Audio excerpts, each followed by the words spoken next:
Jean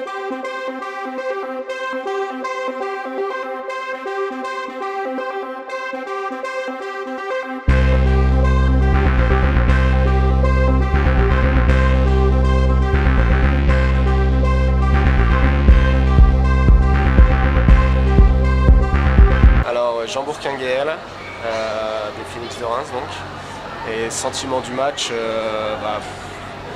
mitigé parce que c'est le premier match après la trêve de Noël, donc forcément c'est un petit peu difficile les premiers coups de patin sur l'échauffement, etc.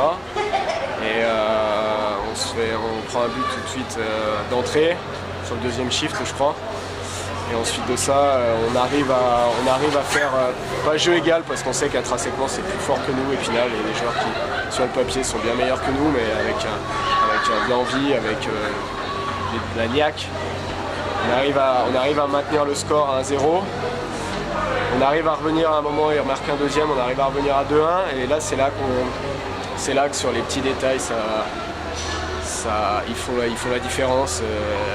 Nous, on prêche un peu sur des petites erreurs individuelles et puis ça grimpe 4-1, 4-2, 4-1, 3-1, 4-1, pardon. Là, vous craquez dans le second tiers. Fin du deuxième tiers, ouais, c'est ça, exactement. Fin du deuxième tiers. Puis après, le troisième tiers, un peu plus compliqué pour revenir. Moins de jambes aussi, plus compliqué. Bon, dans le premier tiers et en début de second tiers, vous teniez bien quand même physiquement cette équipe d'Épinal. Il y a quelques motifs de satisfaction, est-ce que c'est votre avis? Oui, après il n'y a pas tout acheté, hein, bien évidemment, mais ça nous montre aussi les efforts qu'on a à fournir pour aller plus loin dans ce qu'on souhaite, c'est-à-dire accéder aux playoffs et puis pourquoi pas avoir un carré final. On sait que Épinal cette année c'est une équipe particulière du fait du dépôt de bilan de l'an dernier et puis des joueurs qui étaient en Ligue Magnus, plusieurs joueurs qui quelques années de suite ont fait une vingtaine de points en Ligue Magnus, donc on sait qu'intrinsèquement c'est plus fort que nous. Donc justement par rapport à toutes les équipes que vous avez affrontées, est-ce que vous avez vu une diff quand même? Est-ce qu'Épinal est bien au-dessus du lot ou... Déjà c'est sûr que c'est agréable, c'est hyper agréable de jouer devant 2500 spectateurs, 2300 je crois ce soir. Même si le public n'était pas acquis à notre cause, c'est sûr, mais c'est hyper agréable de faire des matchs de ce type-là. Et puis de jouer contre une équipe comme ça, c'est sûr que ça change d'aller dans certaines villes parisiennes ou quoi que ce soit. Qu'est-ce qui vous attend comme match? Là, on joue Damary dans 2 semaines, donc on a une trêve encore la semaine prochaine. Puis après, on joue Damary, Champigny et ACBB. Alors, je ne sais pas si c'est dans le bon ordre, mais en tout cas, c'est les 3 équipes qui nous restent.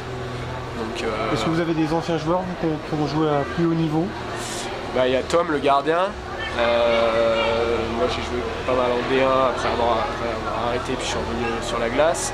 Stéphane Lapatte aussi, qui a joué pas mal en D1, puis à l'époque même en Super 16, alors ça remonte un peu quand même. On a Pierre Latuyère qui a joué un petit peu en D1 et puis un petit peu en Ligue Magnus. Je vais oublier personne. On sait toujours pas qui accueillera. Jonathan Lafrance, ouais. Ouais, aussi qui a joué en D1 pas mal et à Reims et puis aussi à Dunkerque. On sait toujours pas qui accueillera le Final Four. Ce serait bien si c'était ici. Belle patinoire, spectateurs. C'est un plaisir de venir jouer ici. Hein. Vraiment, je le dis pas pour. Une vraie ville de hockey. Ouais, voilà, ça sent le hockey. Moi qui suis des Alpes. On sent bien sur la glace quand ça pousse.